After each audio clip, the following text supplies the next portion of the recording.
Hi everybody, I'm Esther. In this video, I will introduce the past perfect continuous tense. It's a great tense that helps you express an ongoing action in the past, continuing up to another point in the past. There's a lot to learn, so keep watching.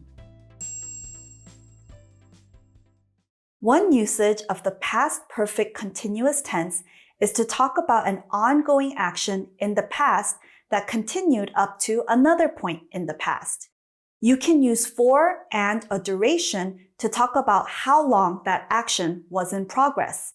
Here are some examples. I had been waiting for the bus for 2 hours before it arrived. You'll notice that at the beginning, it doesn't matter what the subject is, we follow with had been.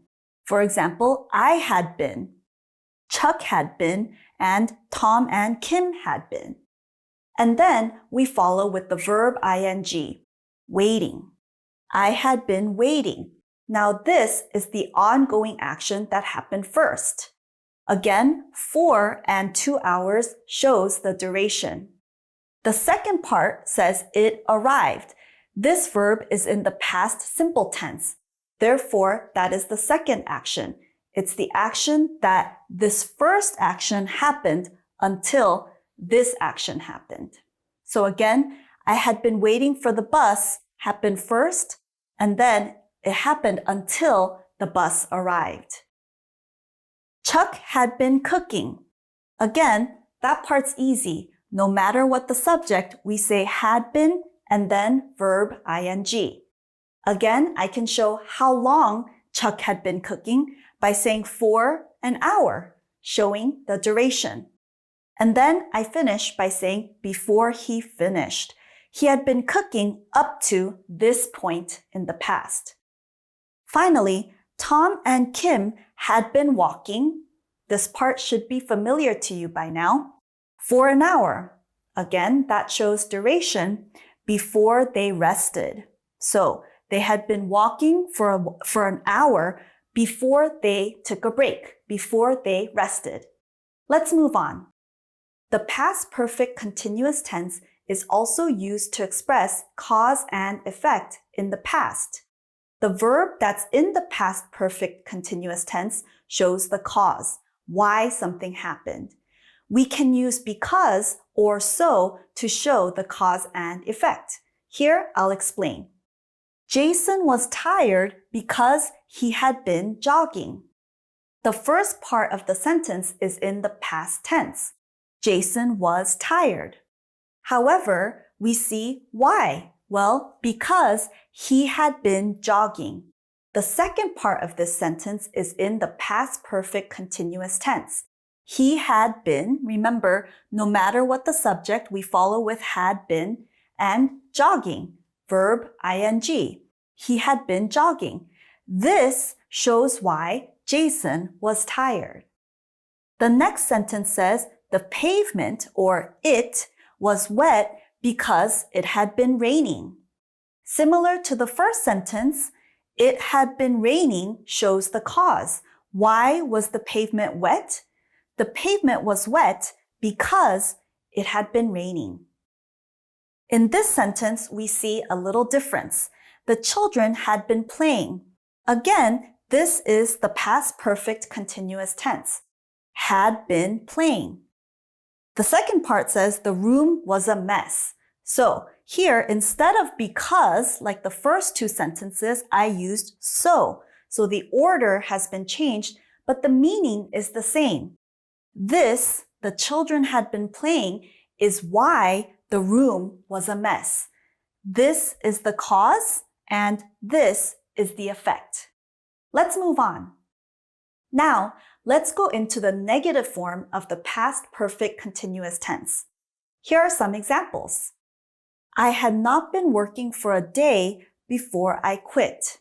So, no matter what the subject, I, you, she, or it, just like in the affirmative, we say had.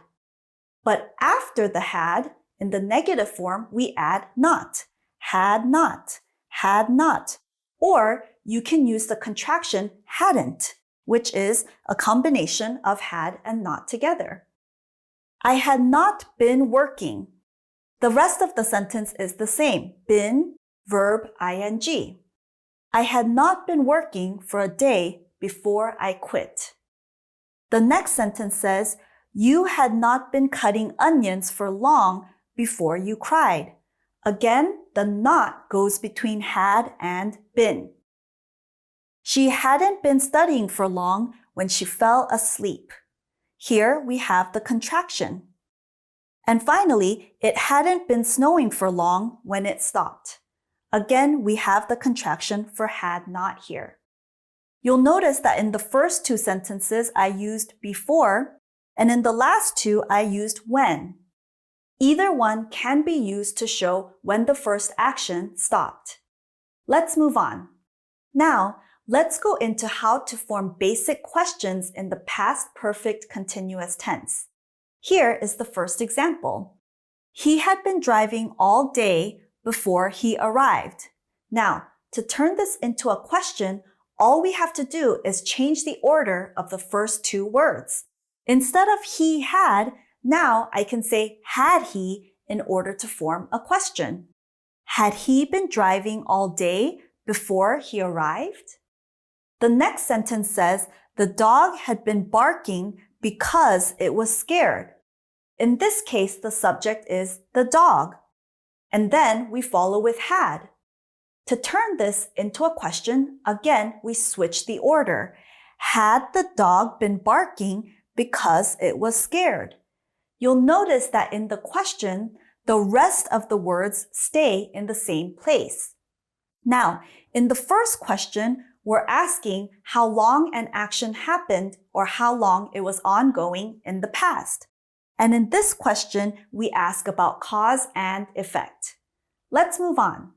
Now, I'll introduce how to form WH questions in the past perfect continuous tense. Take a look at these examples. You'll notice that they all start with a WH word. Why, where, what, and who. You might also have noticed that after we have had. Why had, where had, what had, and who had. In the first question, after that comes the subject. Why had you? And then been, verb, ing.